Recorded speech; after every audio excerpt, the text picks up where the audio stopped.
महराज मलिक को जम्मू कश्मीर के आइन साज असेंबली में गुस्सा क्यों आया? क्यों महराज मलिक जो हैं वो असेंबली से बाहर निकले? क्या कारण था? सीएम साहब आपको सुन रहे थे ना? मुझे गुस्सा है जिन बातों को यहाँ पर देखिए, हाउस के अंदर तो आप ऐसी चीज कर नहीं सकते, पूरा रिकॉर्डेड है।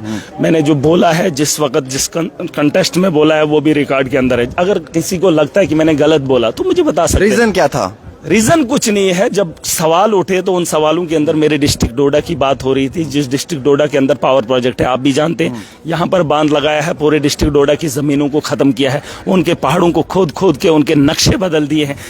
उस डिस्ट्रिक्ट के अंदर वहां से लाइनें उठाकर विदेशों में भेजी हैं, अलग अलग रियासतों में भेजी है वहां की बिजली। और आज 82 करोड़ की लागत से 1.5 साल से हमारे वहां RDSS की स्कीम के तहत पोल लगाए जा रहे हैं, तार लगाई जा रही है। आप मुझे बताओ, सुबह मुझे फोन करते हैं कि शहरी के वक्त बिजली नहीं, इफ्तियारी के वक्त बिजली नहीं है, और उस इलाके से मैं आया हूं और उसका जवाब यहाँ ऐसे सुनूं कि बहुत जल्दी काम खत्म हो जाएगा 1 साल के अंदर। मैं ये नहीं पूछने का हक रखता था कि रमजान का महीना है, बिजली 24 घंटे दे दो, क्या नहीं होनी चाहिए? आपकी बात अंदर नहीं सुनी महाराज? सुनेंगे, क्यों नहीं सुनेंगे? अरे हमारा समर्थन है एनसी के साथ, ये बात अलग है। उन्होंने वहां से हमारा पासा पलट दिया, जैसे मैंने सदन में भी कहा कि हमने समर्थन एनसी को दिया था, उन्होंने वहां से उठाकर हमें भाजपा के अखाड़े में बिठाया। मुझे उसमें भी नाराजगी नहीं है, हम स्कूल में भी पीछे बैक बेंचर्स कहलाए जाते थे। लेकिन मुझे तकलीफ इस बात की है, कम से कम उमर साहब ने कहा ये हमारा तय करना नहीं है। क्यों नहीं है?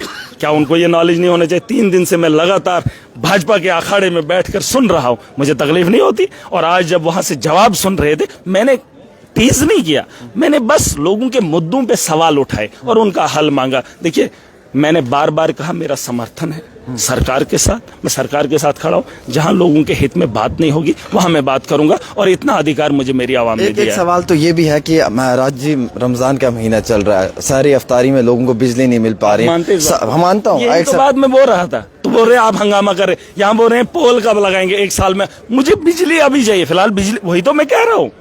मेरे लोग मुझे ट्वीट करते हैं, फेसबुक पे बोलते हैं बिजली नहीं, और जम्मू कश्मीर के अंदर बिजली होनी चाहिए, क्यों नहीं होगी? और LG बोलता है जिसने बिजली का किराया नहीं दिया लाइन काट दो। आप खुद अंदाजा लगा लो, 82 करोड़ हो रही है लोगों पे, 82 करोड़ रुपया आज की डेट में तार और पोल में लगाया जा रहा है। आप अंदाजा करो कि बिजली का निजाम हमारे डिस्ट्रिक्ट में कैसा है। और तभी मैं खून के आंसू तभी तो रोता हूं। मैंने सुरेंद्र जी ने कहा, क्या कहा डिप्टी CM ने कहा, इसने अपने DDC का काम किया। मैंने 4 साल में 250 ट्रांसफार्मर्स लगाए। सोचो, अंदाजा करो, सिर्फ 2 ब्लॉक के अंदर अगर 250 ट्रांसफार्मर की जरूरत थी, आज मेरे पास 7 ब्लॉक हैं। 7 ब्लॉक के अंदर मुझे कितने ट्रांसफार्मर, कितने पोल, कितने बिजली के निजाम को बेहतर करने की जरूरत है। और बात ना करो, अरे वो भी ऐवान। CM साहब आपकी बात को नहीं सुनते हैं? सुनेंगे, सुनते भी हैं, करते भी हैं। अब कुछ मुद्दे ऐसे होते हैं जिन्हें बताना जरूरी है। देखिए, मैं थोड़ा नौजवान हूं, जज्बात में आता हूं, इस सदन की कार्रवाई को अहमियत देता हूं, और मैं समझता हूं कि इस ऐवान को दुनिया देखती है और देखते हैं लोग क्या सवाल करेंगे। अगर लिखत में सवाल आप नौजवानों की एक बात कीजिए ना, रैबरे खेल वाले बच्चे हैं, डेलीवेजर्स हैं, और सबसे इम्पोर्टेंट है फिजिकल एजुकेशन के। यहाँ पर उन नौजवानों की बात हो रही है जो नशा लेकर, जो है नशे में धुत होकर, पागल होकर रिहेबिलिटेशन सेंटर मांग कर रहे हैं। बीजेपी वालों ने 10 साल ठेके खोले, माफिया चलाया, ड्रग्स लाया, आज सरकार से मांग कर रहे हैं आप रिहेबिलिटेशन सेंटर खोलो। ये है ये लोग, और मांग कर रहे थे। फिर मैं खड़े होकर बोला, फिर वहां पर एक बीजेपी के MLA बोले इसको सारे नशा पता है, क्यों नहीं? अरे मेरे नौजवान, मेरे साथी इस वक्त वो नशा ले रहे हैं, क्या मुझे पता नहीं होगा कौन कौन सा नशा? और तुम बेच रहे हो, तुम्हें नहीं पता। और मेरे तर्ज के लोग जो नौजवान ले रहे हैं, मुझे नहीं जानकारी होनी चाहिए कौन सा नशा तुम बेच रहे हो। और आज सरकार से कह रहे हैं हम नशा बेचेंगे, तुम ठीक करने का इंतजाम करो। सुन लीजिए, ये पॉलिसी, ये टिल्ली बिल्ली क्या खेल रहे हैं?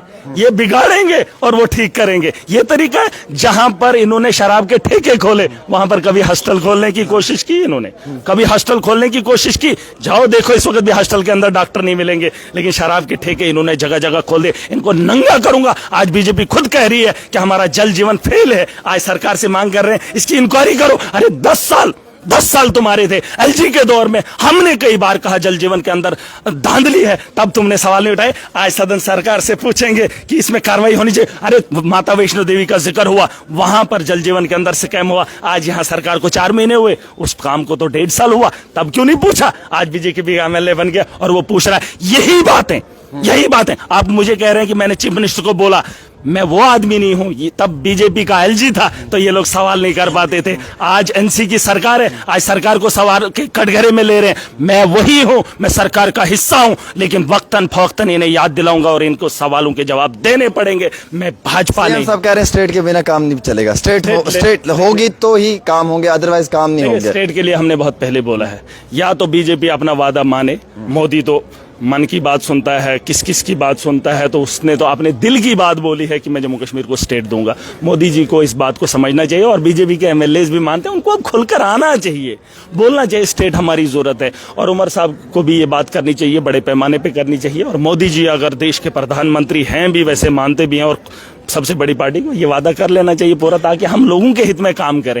एलजी अकेला बेचारा कहां कहां भागेगा, किस किस ब्यूरोक्रेट को कहां कहां पे लगाएगा। हम जमीन से आए हुए लोग हैं, लोकतंत्र है, हिंदुस्तान के आईन में आ रहा है अगर हमने चुनाव लड़ा, अब उस चुनाव का एहतराम तो करें, लोगों के मैंडेट का एहतराम तो करें। एनसी की सरकार बनी, आप भी 240 पे अटके हैं, आप भी कोलेशन में किसी सरकार का हिस्सा है। ऐसा नहीं कर दीजिए, जम्मू कश्मीर की जरूरत है, हिंदुस्तान का हिस्सा है, हम मानते हैं, लेकिन आप अगर अपने वादे से मुकर जाएंगे, स्टेट देना जरूरी है। लेकिन अगर ना दें तब तक क्या हम जिए नहीं? बिजली मुझे चाहिए, पानी मुझे चाहिए, करप्शन पे खात्मा मुझे चाहिए। देखिए करप्शन एक बहुत बड़ा मुद्दा है, उस पे खत्म के लिए मैं खड़ा होऊंगा। रेत का माफिया है, नहीं है, नहीं है। हॉस्टल का माफिया है, ड्रग्स का माफिया, उसके लिए लड़ाई में कितना एक रोल हमारा रहेगा, उस पे हम काम करेंगे और पूरी ताकत से। और जो हमारे नौजवानों के बारे में 7 साल जो गवर्नमेंट का फेलियर रहा, 10 साल जो गवर्नमेंट का फेलियर रहा, कोविड रहा, स्कैम रहे, उस पे कौन बात करेगा? और जो वो नौजवान ओवर एज हुए उनके लिए, अगर मेरा बस चलता, मैं भी ओवर एज लगभग होने वाला हूँ।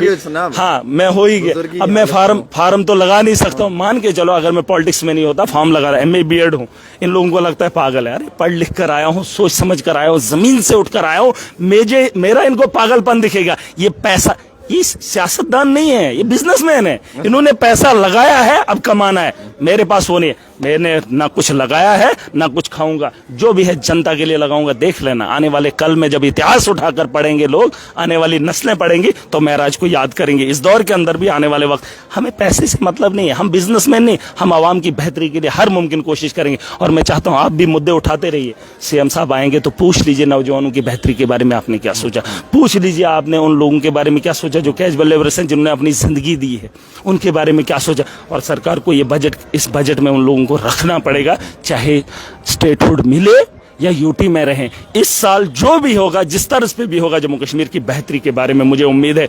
गैस सिलेंडर की बात हुई, मिलना चाहिए, बिजली की फ्री की बात हुई है, होनी चाहिए।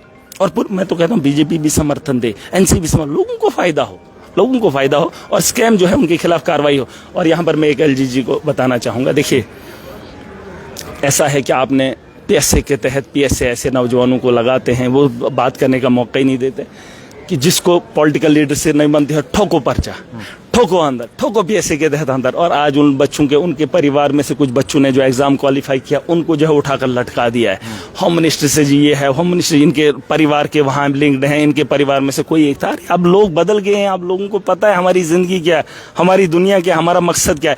लेकिन ये जो टार्चर करने का तरीका, ये खत्म होना चाहिए। उसमें उमर साहब ने भी बात रखी थी, हम भी रख रहे हैं। जिन बच्चों ने क्वालिफाई किया उनके बारे में वो जो एजेंसी जो काम कर रही है, उसको रोक लगानी चाहिए, उनको लोगों को काम करने देना चाहिए। माहौल ठीक है, बिगाड़ने का काम हम लोग खुद ही कर दें। जब रोज रोज जैसे इन्होंने कहा ये चीखता है, जब ये बोलते रहेंगे तो मैंने तो और चीखना है। जिस दिन ये प्यार से गले लगाएंगे, हो सकता है हम भी प्यार से नरम हो जाएंगे। ये जितना बोलेंगे हम पूरी ताकत से। शुक्रिया, थैंक यू।